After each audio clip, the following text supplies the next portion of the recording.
jonë sot. Saranda sot është qyteti i burrave dhe grave të moshur, të cilët pasi kanë shkri jetën e tyre, energjitë e tyre në këtë qytet dhe në këtë rreth, përjetojnë tiranin e mjerimit. Përjetojnë një mbijetesë me një pension më qesharakun, më të pameriturin. Miq, nuk do të harroj një gjë. Ne që jetuam diktaturën staliniste të nënvërhollës, ne përmbledhnim atë me një term të përgjithshëm diktaturë, por në fakt, ajo ishte diktaturë e luftsklasave, po ishte po kaq diktaturë me tiraninë e mjerimit dhe të varfrisë që u impononte shqiptarëve me hiperkolektivizim e vet.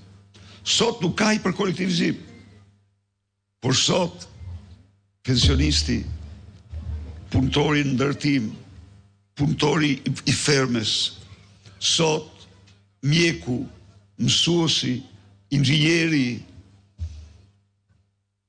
profesionisti jeton me një pension i cili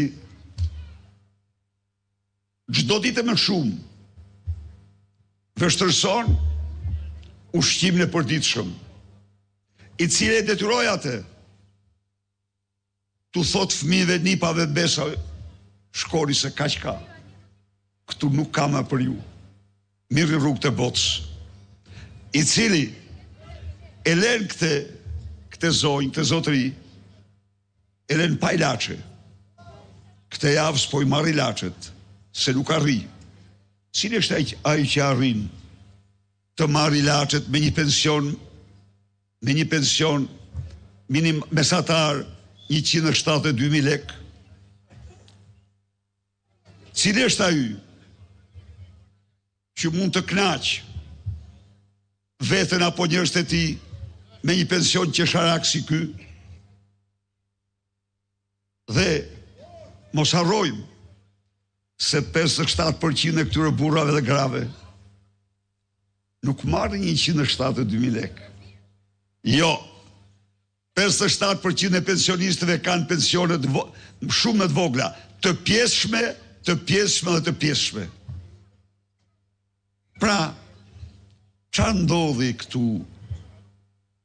me këtë vend? Si ka mundësi që përsëri u rikthye pa mëshirë, skamja, varfëria ekstreme? Po, sepse çmimet nga viti 2013 deri sot janë mbi dyfishuar shumica e ushqimeve dhe gjërave bazë. Litra e qumshit është 2 herë më shtrenjtë më shumë. Kilogrami i mishit po kështu. Buka po kështu. Dhe ushqimet me radhë.